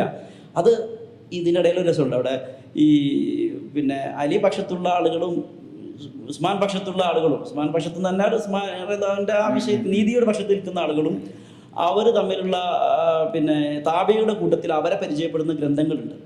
അങ്ങനെ പരക്കല്ല പിന്നീട് നമുക്ക് ഇസ്ലാമിക പാഠങ്ങളൊക്കെ പകർന്നു തരുന്നുണ്ട്. അപ്പോൾ അവരെ പരിചയപ്പെടുത്തുമ്പോൾ ഇവർ തമ്മിൽ ഒരു അലവിയും ഉസ്മാനിയും, അങ്ങനെയാണ് അന്നത്തെ സുന്നി ഷിയും. സുന്നി ഷീ എന്ന് പറഞ്ഞാൽ അന്ന് അങ്ങനെയാണ്, അലവി പക്ഷക്കാരനും ഉസ്മാനി പക്ഷക്കാരനും. അപ്പോൾ അവർ തമ്മിൽ സുഹൃത്തുക്കൾ തമ്മിൽ ആയിരുന്ന ആളുകൾ തമ്മിൽ ഇങ്ങനെ പറയുന്നുണ്ട്, പിന്നെ അലി എങ്ങാനും കുറച്ച് ക്ഷമിച്ചിരുന്നെങ്കിൽ അദ്ദേഹം തന്നെ ആകുമായിരുന്നില്ലേ ഖലീഫ. ഒന്ന് വെയിറ്റ് ചെയ്താൽ മതിയായിരുന്നു, എല്ലാവരും വരട്ടെ, എന്നിട്ട് ആലോചിക്കാം. ഈ സിഫീൻ നടക്കുന്നത് തന്നെ എന്താണ്, നമുക്കൊരു മുഷാവറയിലേക്ക് എത്താം എന്ന് പറഞ്ഞിട്ട് കൂട്ടാക്കാൻ ഇതപ്പോഴാണ് ആദ്യം അംഗീകരിക്കണം എന്ന് പറഞ്ഞു. ഞാൻ പറഞ്ഞ ഖലീഫയായ പിന്നെ അപ്പൊ അലി റളിയല്ലാഹു ഖലീഫ ആയിട്ടില്ല. അതാണ് നമ്മുടെ പുസ്തകത്തിന്റെ അപ്പൊ അലി റളിയല്ലാഹു ഖലീഫയല്ല, ഈ ഖുലഫാഉർ റാഷിദുകളിൽ നാലാമതായ ഒരു ഖലീഫയായിട്ട് പിന്നീട് സമൂഹം അംഗീകരിച്ചു വാഴ്ത്തുന്നത് മുആവിയയാണ്. നമ്പറിൽ 4 മുആവിയ. അദ്ദേഹത്തിന്റെ ക്വാളിറ്റി നമ്മളിപ്പോ ചർച്ച ചെയ്യുന്നില്ല. അല്ല, ഈ നമ്പറിൽ 4 മുആവിയ ആണെങ്കിൽ നമ്മള് ഖുലഫാഉർ റാഷിദീൽ എണ്ണാൻ പറ്റുമോ? എണ്ണണം എന്നാണ് നല്ല ചരിത്രപക്ഷം. എന്ന് വെച്ചാൽ അദ്ദേഹത്തിന് നല്ല ക്വാളിറ്റി ഉള്ള ആളാണ്, ഒരുപാട് നല്ല ഭരണ പാഠമുള്ള ആളാണ്. അല്ല, ഭരണത്തിന്റെ അല്ല, അതെ, വ്യക്തിപരമായി അദ്ദേഹം വളരെ നല്ല ഒരു മനുഷ്യനായിരുന്നു. ഇബ്നു അബ്ബാസ് എന്ന് പറഞ്ഞാൽ ഇപ്പോൾ അലി റളിയല്ലാഹുവിന്റെ കാരണവരാണ്. ഇബ്നു അബ്ബാസ് റളിയല്ലാഹു അൻഹുവാണ് അദ്ദേഹത്തിന്റെ പാണ്ഡിത്യത്തെ അംഗീകരിച്ചുകൊണ്ട് പറഞ്ഞത്. കുറച്ച് കാലം ഇസ്ലാമിൽ ഉണ്ടായിട്ടുള്ളൂ, ഈ നബിയോട് കൂടെ ഉണ്ടായിട്ടുള്ളൂ. നബി സല്ലല്ലാഹു അലൈഹി വസല്ലമയുടെ അവസാന മക്ക ഫത്തഹിനോടനുബന്ധിച്ചാണ് വരുന്നത്. 2 വർഷവും കുറച്ച് സമയം മാത്രമേ. ഈ മക്ക ഫത്തഹിന് ശേഷം വന്ന ആൾക്കാർക്ക് എന്തോ ഒരു പേരില്ലേ? പ്രത്യേകിച്ച് ഒന്നുമില്ല. അവര് ആ സമയത്ത് വന്നവർ, പിന്നെ ആരൊക്കെ അവരെ മോശമാക്കാൻ വേണ്ടി ഇടുന്നൊരു പേരൊക്കെ ഉണ്ട്. അതൊക്കെ ഒരു ശുചിപക്ഷ ചരിത്ര സൂചനകളാണ്. ഏതായാലും ഈ പിന്നെ മുആവിയ റളിയല്ലാഹു അൻഹു മക്ക ഫത്തഹിന്റെ സമയത്ത് ഇസ്ലാമിലേക്ക് വന്ന ശേഷം അദ്ദേഹം എഴുത്തുമാനൊക്കെ അറിയാവുന്ന ആളായിരുന്നു. വളരെ കുറച്ച് പേരല്ലേ അന്ന് ഇതുണ്ടായിരുന്നുള്ളൂ. അപ്പോൾ അവരെ നേരെ നബി നിയമിച്ചത് തൻ്റെ എഴുത്തുകാരനായിട്ടാണ്. മുആവിയ റളിയല്ലാഹു അൻഹു മദീനയിൽ തന്നെ വേറെ ഒടുക്കും പോയിട്ടില്ല. 2 പേരാണ് നബിയുടെ കൂടെ വേറെ തൊഴിലിലൊന്നും പോകാതെ നബിയുടെ കൂടെ എഴുത്തുകാരായിട്ടുണ്ടായിരുന്നത്. അത് ഖുർആൻ എഴുതുന്നവരുണ്ട്, അതുപോലെ മറ്റു ഒഫീഷ്യലായിട്ടുള്ള കത്തുകൾ അത് ഇതും മറ്റു കാര്യങ്ങളൊക്കെ എഴുതുന്നു, അങ്ങനെ ചെയ്യുന്നത്. ആ 2 പേരും, ഒന്ന് മുആവിയ റളിയല്ലാഹു അൻഹു, മറ്റൊന്ന് സെയ്ദ് ഇബ്നു സാബിത്ത് റളിയല്ലാഹു അൻഹു. 2 വർഷം. പക്ഷേ ഈ 2 വർഷത്തിന് പ്രത്യേകത ഉണ്ട്. അതാണ് മുആവിയയെക്കുറിച്ച് കൂടെ ഒരു ജ്ഞാനത്തിൻ്റെ മേഖലയിൽ മറ്റുള്ളവരുടെ ഒപ്പം എത്താനുള്ള ഒരു കാരണം. അതായത് ഖുർആൻ ഓരോ വർഷവും റമദാനിൽ അതിനെ റിവ്യൂ ചെയ്യും. അവസാന വർഷം നബി സല്ലല്ലാഹു അലൈഹി വസല്ലമയുടെ അവസാന വർഷത്തിൽ 2 തവണ റമദാനിൽ റിവ്യൂ പൂർത്തിയാക്കിയ ആ സമയത്താണ് ഇതിൻ്റെ സാക്ഷിയായിട്ട് ഈ പണിയിൽ നിയമിക്കപ്പെടുന്നത്. ആര്? മുആവിയ റളിയല്ലാഹു അൻഹു. അപ്പോൾ അതുകൊണ്ട് തന്നെ നേരത്തെ ഇല്ലാതിരുന്നതിൻ്റെ കുറവില്ല.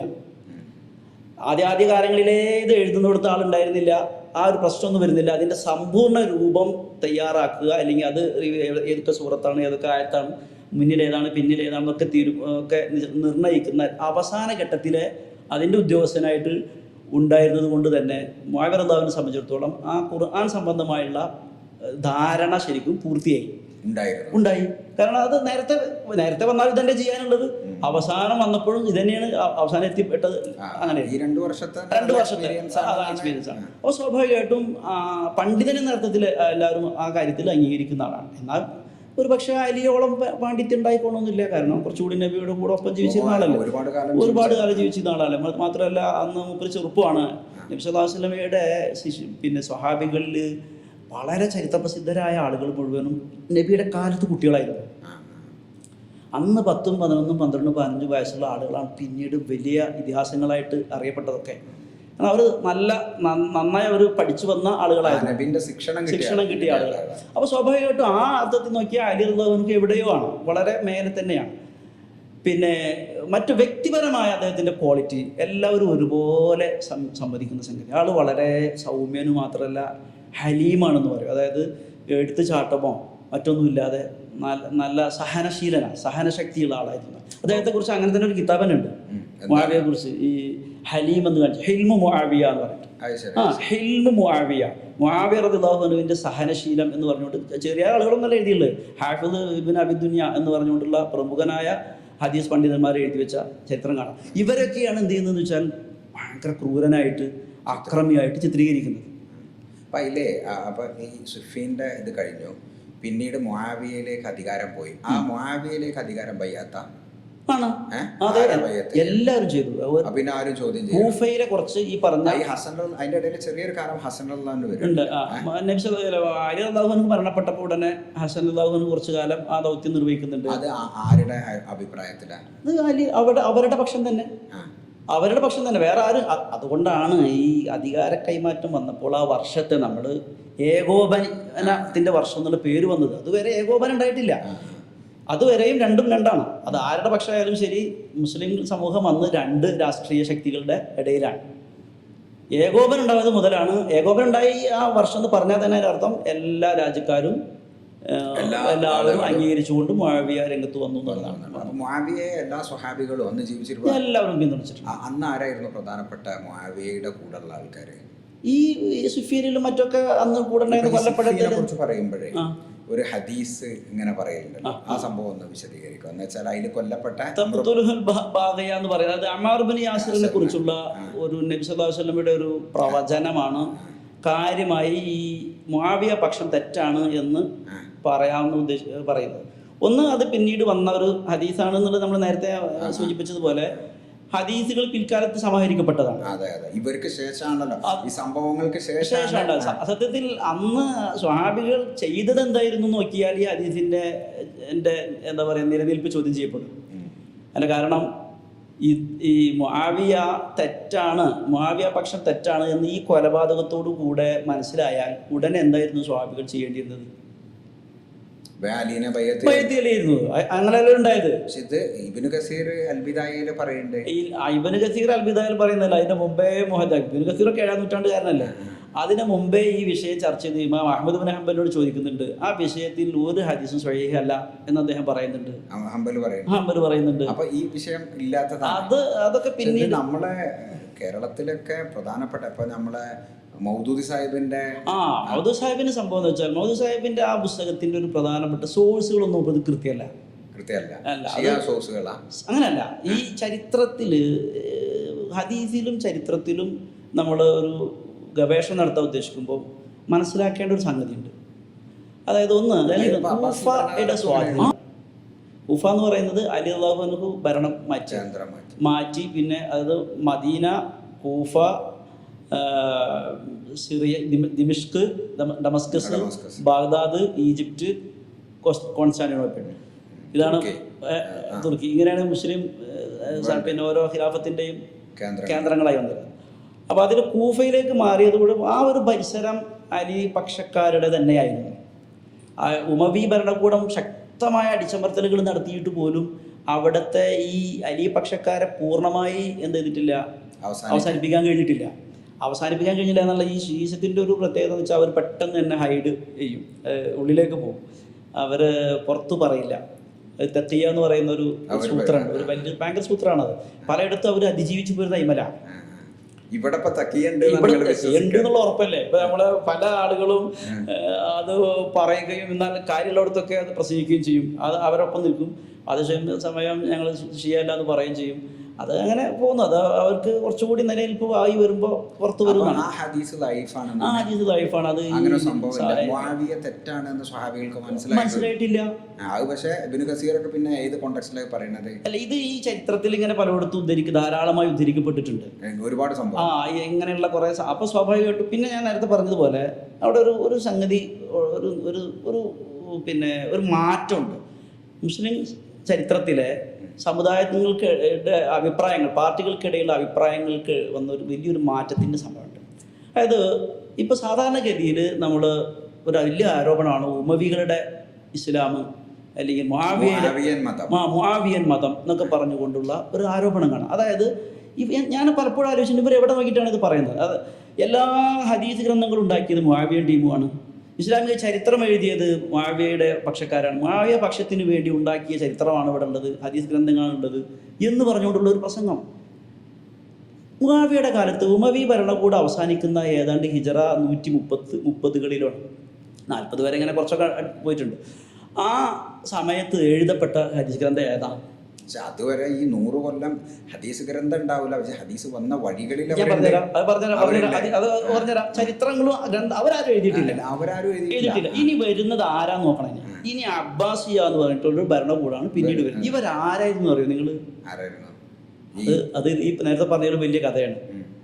ശക്തരായ ഉമവി വിരുദ്ധരായിരുന്നു. ഉമവി വിരുദ്ധം എന്ന് ശക്തം എന്ന് പറഞ്ഞാൽ കേവല രാഷ്ട്രീയ വൈരൊന്നുമല്ല. അവർ ആ കുടുംബത്തെ കണ്ടുപിടിച്ച് നശിപ്പിക്കുകയായിരുന്നു. എത്രയോ കാലം മുമ്പ് മരിച്ചുപോയ അവരുടെ പൂർവ്വഗാമികളുടെ മുൻഗാമികളുടെ കബറിടം വരെ മാന്തി നശിപ്പിച്ചിട്ടുണ്ട്. അബ്ബാസി ഭരണകൂടം ആദ്യത്തിൽ ആ വരവില് ഭയങ്കര ഭീകര സ്വഭാവത്തിലാണ് അവർ പ്രവർത്തിച്ചത്. ഒരുപാട് നശിപ്പിച്ചു. മാത്രമല്ല പിന്നീട് ഇവരാണ് ചരിത്രം എഴുതിയതും ഹദീസ് കിതാബുകൾ എഴുതുന്നതിൻ്റെ ഒക്കെ ആ കാലഘട്ടത്തിൽ ഭരിച്ചിരുന്നത് ഇവരാണ്. അപ്പോൾ സ്വാഭാവികമായും ഇവിടെ ചെറിയ മാറ്റങ്ങൾ ഉണ്ടാകുന്നുണ്ട്. അതായത് കൂഫയിൽ ഒതുങ്ങി നിന്നിരുന്ന പല ആളുകളുടെയും അഭിപ്രായങ്ങൾ, ശരിയായ അഭിപ്രായങ്ങൾ പുറത്തു വരാൻ തുടങ്ങി. അവർ ഹദീസുകൾ നിർമ്മിക്കാൻ തുടങ്ങി. കൂഫ എന്ന് പറഞ്ഞാൽ നമ്മുടെ ചൈന, മെയ്ഡ് ഇൻ ചൈന എന്ന പോലെ കുന്നംകുളം, ഞങ്ങളുടെ കുന്നംകുളം എന്നൊക്കെ പറയും, എന്ന പോലത്തെ ഒരു സ്ഥലമാണ്. അവർക്ക് വായ വന്നതൊക്കെ ഹദീസാണ്. അങ്ങനെ വളരെ സ്വാധീനം. അപ്പോൾ കൂഫയിൽ, അതുകൊണ്ടാണ് ഇമാം മാലിക് റളിയല്ലാഹു അൻഹു കൊണ്ട് മദീനയിൽ ജനിച്ചു, മദീനയിൽ മരണപ്പെട്ട ഇമാം മാലിക്, അതായത് ഒരു സ്കൂൾ ഉണ്ടല്ലോ മാലിക് മദ്ഹബിന്റെ ഇമാമ് മദീനക്കാരുടെ വാക്കുകൾ മാത്രമേ എടുത്തിരുന്നുള്ളൂ. കൂഫയിൽ നിന്ന് പറഞ്ഞ ഹദീസാണ്. നബി ഇങ്ങനെ പറഞ്ഞിക്കണമെന്നായിട്ട് കൂഫയിൽ നിന്ന് വന്നാൽ എടുക്കൂല.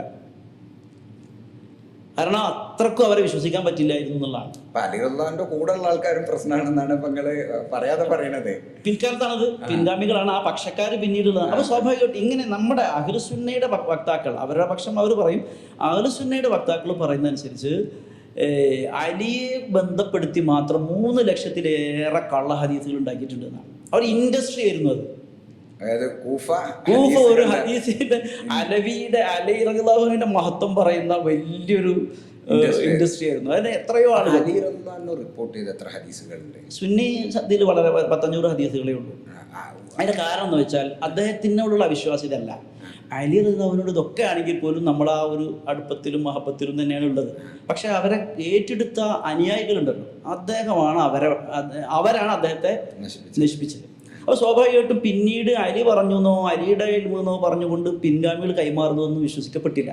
അതുകൊണ്ട് തന്നെ അഹ്ലുസുന്നയുടെ സ്വഹീഹ് ബുഖാരി അടക്കമുള്ള പല ശരിക്കും ഹദീസിനെ നന്നായിട്ട് പരിശോധിച്ചെടുക്കുന്ന ആളുകൾ അവരൊക്കെ വളരെ കുറച്ച് സാധനം മാത്രമേ എടുത്തിട്ടുള്ളൂ. കാരണം എന്താ വെച്ചാൽ അവരെ കൂഫ ടച്ച് ഉണ്ടെങ്കിൽ മറ്റെല്ലായിടത്തുനിന്നും അതിന് അനുകൂലമായത്. ഇപ്പം നബി പറഞ്ഞു എന്ന് അലി റളിയല്ലാഹു അൻഹു ഇങ്ങനെ പറഞ്ഞു എന്നൊരു ഒരു ഒരു ഒരു പ്രസ്ഥാനം വരികയാണെങ്കിൽ സ്വാഭാവികമായിട്ടും അവിടെ അത് കേൾക്കാൻ അലി അല്ലാത്ത ഒരാളുണ്ടോ? ഉണ്ടാവേണ്ട സാഹചര്യമാണോ? അവരിലൂടെ ഈ വാക്ക് വേറെ ആരെങ്കിലും കേട്ടിട്ടുണ്ടോ, പറഞ്ഞു തന്നിട്ടുണ്ടോ എന്നൊക്കെ ഉറപ്പ് വരുത്തിയതിനു ശേഷം മാത്രം റെഡി ആണെങ്കിൽ മാത്രമേ എന്ത് ചെയ്യുള്ളൂ, ഈ അലിയെ കുറിച്ച് പറഞ്ഞ അലി പറയുന്നു എന്ന് പറയുന്ന പ്രസ്താവന കൂട്ടുകയുള്ളൂ. അലി വിശ്വസിക്കൂല. കാരണം അങ്ങനെ കൂഫ അങ്ങനെ ആയിരുന്നു. അപ്പൊ ഈ ഹദീസിന്റെ ഈ വരവില്ലേ, ഇപ്പം അത് എന്തായാലും മുസ്ലിമിനെയും ബുഖാരിനെയും തിർമിദിനെയൊക്കെ ബാധിച്ചിട്ടുണ്ടാവില്ലേ? അതുകൊണ്ടാണ് അവരുടെ ശ്രമങ്ങളെ, അവരുടെ ത്യാഗങ്ങളൊന്നുകൂടി നമ്മൾ അംഗീകരിച്ചു കൊടുക്കുന്നത്. കാരണം അവർ അത്യാവശ്യം മെനക്കെട്ടുകൊണ്ട് പരമാവധി അസംബന്ധങ്ങൾ കയറരുത് എന്ന് ഉറപ്പുവരുത്താൻ ശ്രമിച്ചിട്ടുണ്ട്. അതിൽ ബുഖാരി ഇമാമ് കുറച്ചുകൂടി കൂടുതൽ ഉറപ്പുവരുത്തി എന്നുള്ളതാണ്. അതുകൊണ്ടാണ് ഷിയാക്കൾക്ക് ബുഖാരിയെ കണ്ടുകൂടല്ലോ, സഹീഹുൽ ബുഖാരിയെ കണ്ടുകൂടവർക്ക്. അതിൻ്റെ കാരണം എന്ന് വെച്ചാൽ ഒട്ടുമിക്ക സംഗതികൾ എടുക്കാൻ കൂട്ടാക്കിയില്ല. ഈ പറഞ്ഞടക്കുന്ന സാധനങ്ങളൊക്കെ വിശ്വസിച്ചുകൊണ്ട് അത് കിതാബിൽ എഴുതി വെക്കുക എന്നുള്ള പരിപാടിക്ക് ബുഖാരി നിന്നില്ല. മുസ്ലിം ഏറെക്കുറെ അങ്ങനെ തന്നെയായിരുന്നു. എന്നാലും മുസ്ലിമിനെ ഒന്നും കൂടി പ്രശ്നം വെച്ചാൽ ഇവരുടെ പല ശേഖന്മാർ, അതായത് അതിന് ഉദ്ധരിക്കപ്പെട്ടിട്ടുള്ള കോട്ട് ചെയ്തിട്ടുള്ള പല ആളുകളും കൂഫക്കാരുണ്ട്. അപ്പോൾ കുറച്ച് അതിൻ്റെ ഒരു നിലവാരത്തിന് അത് ബാധിച്ചിട്ടുണ്ട്. അപ്പം നമ്മളിനി മുആവിയയിലേക്ക് വന്നാലേ, ഇപ്പം മുആവിയ റളിയല്ലാഹു അമീറായി, പിന്നീട് അദ്ദേഹം 20 കൊല്ലം നടത്തുന്നത് രാജഭരണമല്ലേ?